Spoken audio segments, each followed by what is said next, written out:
ଏହିମାନଙ୍କୁ ମିଳିବ ମାଗଣାରେ ଘର ଯୋଗାଇ ଦେବେ ଆମ ସରକାର। ପିଏମ୍ ଆବାସକୁ ନେଇ ଆସିଲା ଗୋଟେ ବହୁତ ବଡ଼ ଗୁରୁତ୍ୱପୂର୍ଣ୍ଣ ଖବର। ମାଗଣା ଘର କେମିତି ଆପଣମାନେ ଆପ୍ଲାଏ କରିବେ। ପିଏମ୍ ଆବାସ ଯୋଜନାରେ ବଡ଼ ପରିବର୍ତ୍ତନ ଆସିଛି ବର୍ତ୍ତମାନ ପାଇଁ।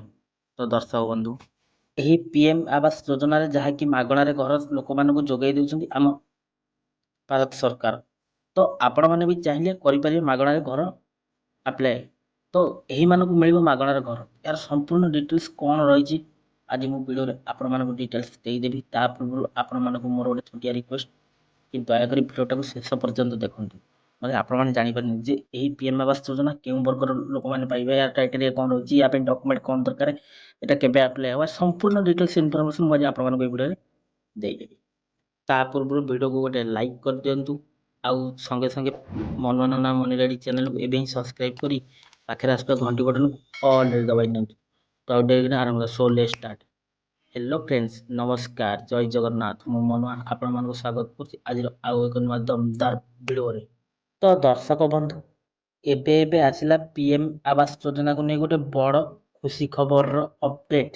3 କୋଟି ପରିବାରର ଲୋକଙ୍କୁ ଘର ଯୋଗାଇ ଦେବେ ଆମ ସରକାର ପିଏମ୍ ଆବାସ ଯୋଜନା ଜରିଆରେ। ତୃତୀୟ ଥର ପାଇଁ ପ୍ରଧାନମନ୍ତ୍ରୀ ଭାବେ କାର୍ଯ୍ୟକାଳ ଆରମ୍ଭ କରିଛନ୍ତି ଆମ ନରେନ୍ଦ୍ର ମୋଦି।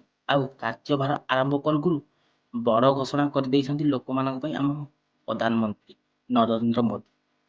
ତେବେ ନିର୍ବାଚନ ପ୍ରଚାର ବେଳେ ଅନେକ ଗୁଡ଼ିଏ ପ୍ରତିଶ୍ରୁତି ଦେଇଥିଲେ ପିଏମ୍ ମୋଦି। ସେଥିମଧ୍ୟରୁ ଗୋଟିଏ ହେଉଛି ପ୍ରଧାନମନ୍ତ୍ରୀ ଆବାସ ଯୋଜନା କାର୍ଯ୍ୟକାରୀ ହେବାକୁ ଯାଉଛି। ଦେଖନ୍ତୁ, ଯାହାକି କାର୍ଯ୍ୟକାଳ ଆରମ୍ଭ କରିବା ବେଳେ କ୍ୟାବିନେଟ୍ର ବୈଠକରେ ପ୍ରଧାନମନ୍ତ୍ରୀ ଆବାସ ଯୋଜନା PMAY ଅଧୀନରେ 3 କୋଟି ଘର ନିର୍ମାଣ କାର୍ଯ୍ୟକୁ ଅନୁମୋଦନ କରାଯାଇଛି। ଖୁବ୍ ଶୀଘ୍ର ଏନେଇ ପ୍ରକ୍ରିୟା ମଧ୍ୟ ଆରମ୍ଭ କରାଯାଉଛି ଭାରତ ସରକାରଙ୍କ ତରଫରୁ। ଖାଲି ସେତିକି ନୁହେଁ, ତା ସହିତ ଯେମିତିକି ଦେଶର ଗୋଟିଏ ବି ଲୋକ ଯେପରି ବି ବାସଗୃହରୁ ବଞ୍ଚିତ ହେବ ନାହିଁ ତାର ନିଶ୍ଚିନ୍ତ କରିବା ପାଇଁ ପ୍ରଧାନମନ୍ତ୍ରୀ ଆବାସ ଯୋଜନା ମଧ୍ୟ ଆରମ୍ଭ କରାଯାଇଥିଲା। ଆଉ ଦେଶର କୋଟି କୋଟି ଜନତା ଏହାର ଲାଭ ଉଠାଉଛନ୍ତି। ଆହୁରି ଅନେକ ଲୋକ ମଧ୍ୟ ପାଇବାକୁ ଯାଉଛନ୍ତି ବର୍ତ୍ତମାନ ଷ୍ଟେଜରେ। ତ ଦର୍ଶକ ବନ୍ଧୁ, ତେବେ ଏଠି ପ୍ରଶ୍ନ ଉଠୁଛି କି ପ୍ରଧାନମନ୍ତ୍ରୀ ଆବାସ ଯୋଜନା ପାଇଁ କେଉଁମାନଙ୍କୁ ମିଳିବ ଆଉ ଏହାର ଡକ୍ୟୁମେଣ୍ଟ ସବୁ କ'ଣ ରହିବ। ଆସନ୍ତୁ ଆମେ ଜାଣିନେବା। 2015 ଜୁନରେ ପ୍ରଧାନମନ୍ତ୍ରୀ ଆବାସ ଯୋଜନା ପ୍ରଥମେ ଆରମ୍ଭ କରାଯାଇଥିଲା। ଏହାକୁ କିଏ କେନ୍ଦ୍ର ସରକାର ଆରମ୍ଭ କଲେ। ଏହି ଯୋଜନା ଉଭୟ ଗ୍ରାମୀଣ ଭାରତ ଏବଂ ସହରାଞ୍ଚଳ ପାଇଁ ଲାଗୁ କରାଯାଇଥିଲା। 2 ପ୍ରକାର, ଯାହାକି ଗ୍ରାମାଞ୍ଚଳରେ ପାଇବେ ଆଉ ସହରାଞ୍ଚଳ ଲୋକ ମଧ୍ୟ ଏହାର ଲାଭ ପାଇପାରିବେ ଏହି ପ୍ରଧାନମନ୍ତ୍ରୀ ଆବାସ ଯୋଜନାକୁ। ଯାହାକି ଗ୍ରାମୀଣ ଭାରତରେ ଏହାକୁ ପ୍ରଧାନମନ୍ତ୍ରୀ ଆବାସ ଯୋଜନା ବା ଗ୍ରାମୀଣ PMAYG ନାମରେ ନାମିତ କରାଯାଇଛି।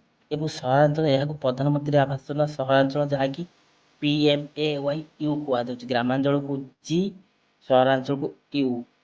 PMAYG ହେଉଛି ଗ୍ରାମାଞ୍ଚଳ, PMAYU ହେଉଛି ସହରାଞ୍ଚଳ। 2 ପ୍ରକାର ନାଁକୁ ଦିଆଯାଇଛି, ଯାହାକି ଗ୍ରାମାଞ୍ଚଳକୁ ଯୋଜନା, ସହରାଞ୍ଚଳ ଯୋଜନା।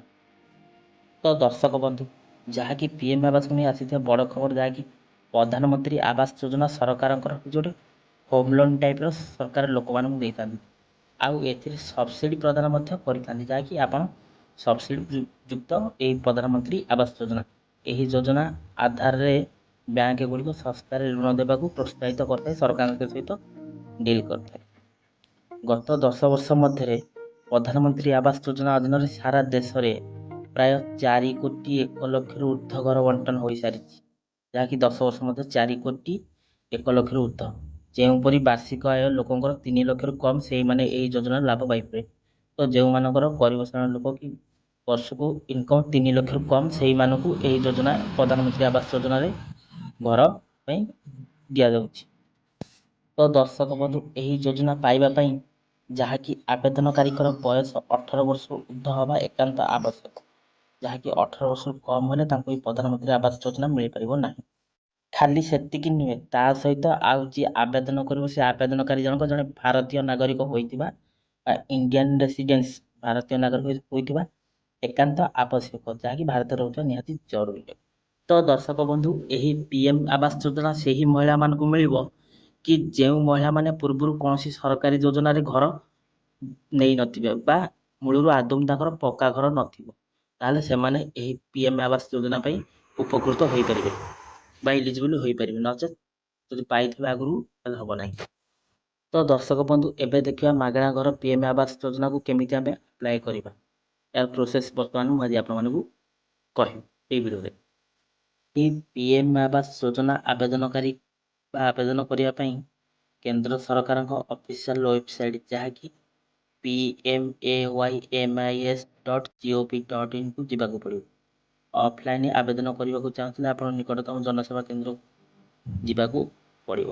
ଦର୍ଶକ ବନ୍ଧୁ ଆବେଦନ କରିବା ପାଇଁ କିଛି ଡକ୍ୟୁମେଣ୍ଟ ଆପଣଙ୍କ ଆବଶ୍ୟକ, ଯେପରିକି ପରିଚୟ ପତ୍ର, ତା ସାଙ୍ଗକୁ 2ରେ ଠିକଣା ପ୍ରମାଣପତ୍ର, 3ରେ ଆୟ ପ୍ରମାଣପତ୍ର, 4ରେ ପାସପୋର୍ଟ ସାଇଜ ଫଟୋ, 5ରେ ସମସ୍ତ ସମ୍ପତ୍ତି ଡକ୍ୟୁମେଣ୍ଟ ଯାହାକି ବିଲ ପଟା ହେରିକା ଆପଣଙ୍କୁ ଦେବାକୁ ପଡ଼ିବ। ହେଲେ ଯାଇ ଆପଣ ଏହି ପିଏମ୍ ଆବାସ ଯୋଜନା ପାଇଁ ଆପ୍ଲାଏ କରିପାରିବେ ଡକ୍ୟୁମେଣ୍ଟ ଦେଇକି। ତ ଦର୍ଶକ ବନ୍ଧୁ ଯଦି ଆପଣମାନଙ୍କ ପାଖରେ ଏଇ ଯେଉଁ ଡକ୍ୟୁମେଣ୍ଟ ସବୁ କହିଲେ ଯଦି କୌଣସି କିଛି ନାହିଁ, ତାହେଲେ ଆପଣମାନେ ଆବେଦନ କରିବା ପାଇଁ ଏହି ପ୍ରଧାନମନ୍ତ୍ରୀ ଆବାସ ଯୋଜନା ପାଇଁ ଉପକୃତ ହୋଇପାରିବେ ନାହିଁ। ଆଉ ଯଦି ଏତକ ଡକ୍ୟୁମେଣ୍ଟ ଅଛି ତାହେଲେ ଆପଣମାନେ ଏହି ପ୍ରଧାନମନ୍ତ୍ରୀ ଆବାସ ଯୋଜନାକୁ ଆପ୍ଲାଏ କରି ଘର ମଧ୍ୟ କରିପାରିବେ ଲୋନରେ ନେଇକି। ତ ଦର୍ଶକ ବନ୍ଧୁ ଆଶା କରୁଛି ଆଜିର ଏହି ପ୍ରଧାନମନ୍ତ୍ରୀ ଆବାସ ଯୋଜନା ଭିଡ଼ିଓଟି ଆପଣମାନଙ୍କୁ ଫୁଲଫିଲ୍ ଦେଇଥିବ। ଆଉ ଯଦି ଭିଡ଼ିଓଟି ଭଲ ଲାଗିଛି ସାଙ୍ଗମାନଙ୍କ ସହିତ ସେୟାର କରି ଯାହାକି ସେମାନେ ଜାଣିଥିଲେ ତାଙ୍କ ଘର ପାଇଁ ସେମାନେ ଆପ୍ଲାଏ କରିପାରିବେ। ଆଉ ଯଦି ଭିଡ଼ିଓଟି ଭଲ ଲାଗିଛି ଏବେ ଭିଡ଼ିଓକୁ ଗୋଟେ ଲାଇକ୍ କରିଦିଅନ୍ତୁ। ତା ସଙ୍ଗେ ସଙ୍ଗେ ମନୋରଞ୍ଜନ ମନିରାଜ ଚ୍ୟାନେଲକୁ ସବସ୍କ୍ରାଇବ୍ କରି ପାଖରେ ଆସୁଥିବା ଘଣ୍ଟି ବଟନକୁ ଅଲ୍ରେ ଦବାଇ ଦିଅନ୍ତୁ। ତ ଆଜି ପାଇଁ ଭିଡ଼ିଓଟାକୁ ଏଇଠି ରଖୁଛି, ପୁଣି ଦେଖା ହେବା ନେକ୍ସଟ ଏକ ଏପିସୋଡ଼ରେ। ସେ ପର୍ଯ୍ୟନ୍ତ ବିଦାୟ ଦିଅନ୍ତୁ। ରହୁଛି, ନମସ୍କାର, ଟେକ୍ କେୟାର, ବାଏ ବାଏ, ଜୟ ଜଗନ୍ନାଥ।